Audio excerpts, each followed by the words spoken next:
Hello students, this is the most important topic in class 10 CBSE history का एक topic है nationalism in Europe. उसी में से एक टॉपिक है making of Germany, process of making of Germany. Making of Germany का मतलब होता है before becoming the nation state Germany was under the control of autocratic monarchies. Now, nation state का मतलब होता है कि जहाँ पे यूनिफॉर्मिटी आए, यूनिफॉर्म लॉ रहे, सब्जेक्ट्स जो मोनार्की के कंट्रोल में होती थी, now they would enjoy the freedom of speech, freedom of expression, every rights they would enjoy in the rule. Only then they would be citizens. तो ये nation building की process Germany में शुरू हुई क्योंकि Germany was divided into different federations. जो federations बनाए थे नेपोलियन ने, और नेपोलियन को हराने के बाद कंजर्वेटिव रूलर्स जैसे कि ऑस्ट्रिया, फ्रांस, रशिया और इंग्लैंड, इन्होंने जर्मनी के फेडरेशंस को अपने हाथ में ले लिया था। अब इन सारे फेडरेशंस के ऊपर इन मोनार्कियल रूलर्स का रूल था, अब उससे फ्री करना था। इसके पहले एक प्रयत्न हुआ था। Before that there were many efforts, but one efforts in 1848 जो कि एफर्ट्स लिया गया था मिडिल क्लास लिबरल्स नेशनलिस्ट ने लिया था, शुरू किया था। लेकिन इस 1848 के रिवॉल्ट को, या फिर हम बोलेंगे इस प्रोटेस्ट को रिप्रेस कर दिया गया इन कंबाइंड मोनार्कियल फोर्सेस ने, आर्मी ने।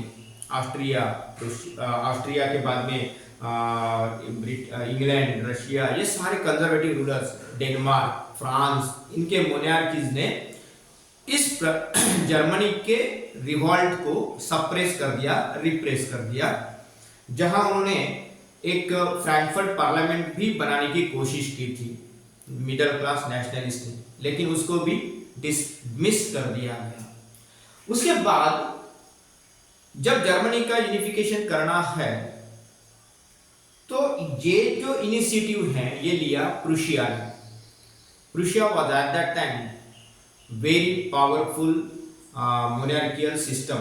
वहां भले ही मोनार्कियल सिस्टम था, लेकिन the monarchies were also believed in nation building, nation states।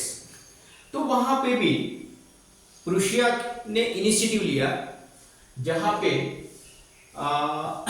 Prussia के इनिशिएटिव के बाद उसका जो चीफ मिनिस्टर था ओटो वन बिस्मार्क, ये आर्किटेक्चर ऑफ जर्मनी यूनिफिकेशन भी कहते हैं। तो ओटो वन बिस्मार्क ने ये प्रोसेस को अपने हाथ में लिया, इस प्रोसेस को चलाने का इनिशिएटिव लिया। अब उसको हेल्प मिली प्रशियन आर्मी की और ब्यूरोक्रेसी की। ब्यूरोक्रेसी का मतलब होता है जो गवर्नमेंट के अंदर काम करते हैं, यानी कि एग्जीक्यूटिव्स, जो कि बहुत ही टैलेंटेड, लर्न, एजुकेटेड होते हैं, डिप्लोमेट्स होते हैं, ऐसे अधिकारी, ऐसे ऑफिशियल्स, उनकी मदद से इस प्रोसेस को आगे बढ़ाया। अब इस प्रोसेस को आगे बढ़ाया, बातचीत तो हुई थी, निगोशिएशन तो हुआ था, लेकिन कोई इसका फायदा नहीं हुआ। उसके बाद रशिया को लगा कि युद्ध तो करना पड़ेगा, तो 3 वॉर्स लड़े गए 7 साल के अंदर। किनके अगेंस्ट में? ऑस्ट्रिया, डेनमार्क और फ्रांस। इन तीनों के साथ में युद्ध लड़ना कंपलसरी हो गया था।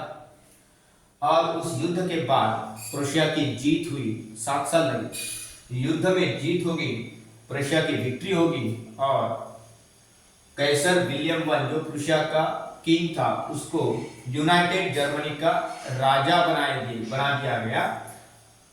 अब ये राजा बना दिया गया यूनाइटेड जर्मनी का, लेकिन ये यूनाइटेड जर्मनी, आप सोचेंगे कि वहां तो राजा पहले भी थे और अभी भी राजा है, फिर नेशन स्टेट का मतलब क्या है? तो नेशन स्टेट का मतलब यहां शुरुआत में ये था, जर्मनी भले ही वो मोनार्की हेड करता था, लेकिन उनके भी पावर रेस्ट्रिक्टेड हुआ करते थे कॉन्स्टिट्यूशन से। तो राजा ने भी, यानी कि कैसर विलियम ने भी नया सिस्टम बनाया जो कि डेमोक्रेटिक सिस्टम से बिल्कुल मिलता जुलता है, क्योंकि वो तो सिर्फ शुरुआत थी। उसने भी जर्मनी को मॉडर्नाइज बना दिया, जिसमें नई करेंसी, नया बैंकिंग सिस्टम, नया judicial system, new institution establish किए गए, लेजिस्लेचर, एग्जीक्यूटिव्स, इस तरह से बहुत सारे रिफॉर्म्स उसने अपने गवर्नेंस में किए, एडमिनिस्ट्रेशन में किए, जिससे कि वो मोनार्की रहते हुए भी वो मोनार्क नहीं था, क्योंकि वो प्रोसेस पूरी चेंज हो गई थी, जहां कॉन्स्टिट्यूशनल मोनार्की यानी नेशन स्टेट बन गया था। So I hope you all understood this topic very well.